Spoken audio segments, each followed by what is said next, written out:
On the surface, Emily Bronte's book Wuthering Heights looks to be just a love story with a tragic end. However, it's much deeper and serves as a reflection of the cruel 19th century social standards. Bronte utilizes her writing styles to give a perspective on how life was for different social classes during the Victorian era.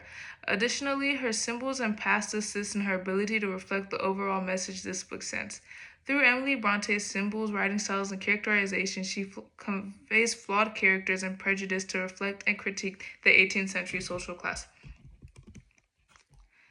Emily Bronte was born on July 30th, 1818, in the Yorkshire village of Haworth. For most of her life, she lived with her two sisters. The moors the Bronte lived in were isolating due to the amount of open land there was around it. Despite this, she loved living there, and when she went to study in Belgium for a year, she was against the idea of studying for a second year. Although Bronte is considered to have written one of the finest Gothic novels, she has only written a poem with her sister other than Wuthering Heights. In this poem with her two sisters, Charlotte and Annie, they go under pseudonym to avoid being judged for their gender rather than their work. Overall, Emily Bronte's life was shaped by an isolation and a deep connection to her childhood home, which influenced the settings in Wuthering Heights. Now we're going to speak with the housekeeper that worked in Wuthering Heights, Nellie. Hello, I'm Nellie, and I used to be Catherine Earnshaw's servant. I'm now going to talk about the cruel 19th century social class.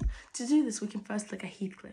When I first met Heathcliff, he was a poor orphan boy that was picked off the street, and Mr. Earnshaw allows him to stay at Wuthering Heights with his children, Catherine and Hindley. Hindley is not fond of Heathcliff and views him as an outsider. Hindley uses words like gypsy, referring to the color of his skin, and dog to insult Heathcliff. These words work to alienate Heathcliff from the rest of the Earnshaws, as they did not look like him, and he was a poor boy that did not come from anywhere. According to the Victorian class system by Shauna Parker, in the 19th century, where you came from was far more useful tool for opening doors. This social norm caused Hindley to treat Heathcliff poorly for the majority of his childhood. Although Hindley does not explicitly state that he is abusing Heathcliff due to his social status, it can be inferred when he's seen reducing Heathcliff's role. After Mr. Earnshaw dies and Hindley is in charge of the house, he treats Heathcliff like a servant and separates him from the girls he built a strong bond with, Catherine. Heathcliff doesn't only endure this abuse and prejudice from Hindley, but from multiple characters in the story. When the Lintons first meet Catherine and Heathcliff, they choose to allow Catherine to enter and refuse to let Heathcliff inside, calling him again a gypsy. Additionally, Catherine's decision to marry Edgar instead of Heathcliff is the turning point that causes Heathcliff to leave and only return when he's able to get revenge. When Heathcliff hears Catherine say it would degrade me to marry Heathcliff, it is the final nail in the coffin. Throughout his childhood, he sees the way he's getting treated because of his social status and skin color, and decides to not only change himself, but to get revenge on every single person that has wronged him. When Heathcliff first comes back, he transforms from a child that was a victim to abuse to a corrupt man focused on hurting others. His desire to get revenge on certain people like Edgar Linton causes him to hurt others. When Heathcliff marries Isabella, he does this for the sole purpose of hurting Edgar. He explicitly states that he married Isabella on purpose to obtain power over Edgar. He mimics Hindley's role and makes Isabella a victim, using words against her like slut. He also takes advantage of her love for him against her, saying things like her passion was Wally on one side, doing this just to get back at a man that once hurt him. Furthermore, he does this exact same thing to Hindley's son Hareton. After Heathcliff uses Hindley's destructive habits against him, he dies and Heathcliff becomes the rightful owner of Wuthering Heights, leaving him in charge of Hareton. While in charge, Heathcliff treats Hareton exactly as Hindley once treated him.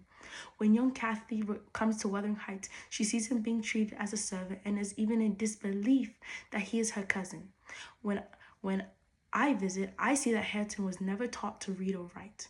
Instead of Heathcliff learning from Hindley's wrongdoings, he decides to do the same thing and inflict the same pain he once felt.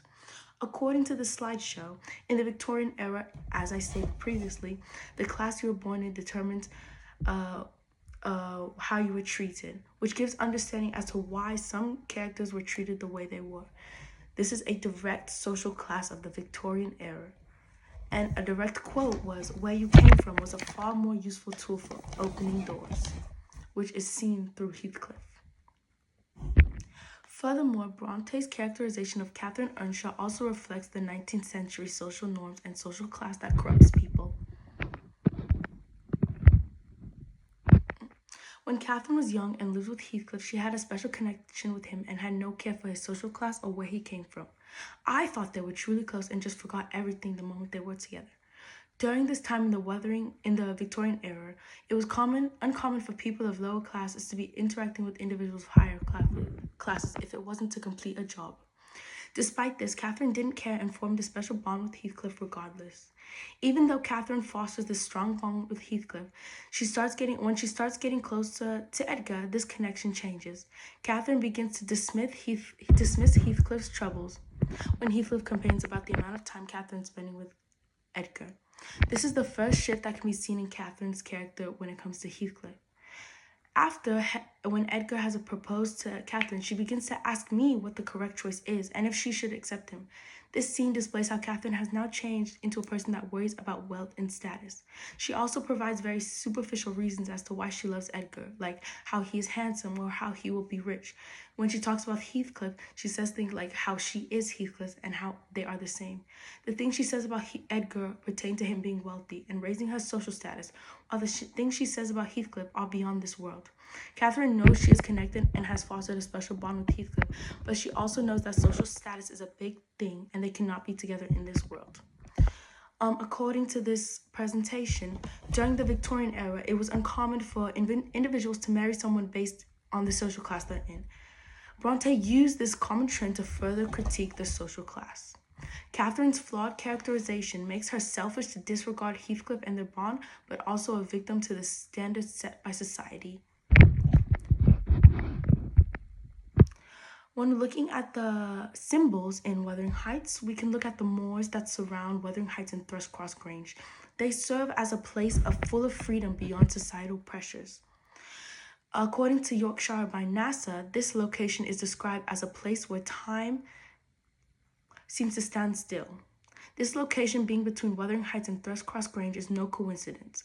Both estates are home to tragic moments that happen in the book at the hands of the corrupt social class. However, these moors do not share the same fate as the estates. Due to the description of the free open spaces had, the moors are a place where characters can love and live the way they desire. And when Catherine is hallucinating, she begins to hallucinate her old home, also known as the moors. She is close to the end of her life, so that she dreams of a place that is beyond the social class and societal pressures. Now that we've spoken to Nellie, we can see that throughout the book, Bronte tears her own personal life to create an even stronger message about the 19th century social class. The connection to her home helps explore Catherine's connection to a life outside of societal pressures and expectation. Additionally, the multiple perspectives displayed the different experience each class had during the time. Along with her personal life, the flawed characters convey how the social class can make a person churn out. Overall, Bronte's book Wuthering Heights serves as a critique and reflection of the 19th century social class.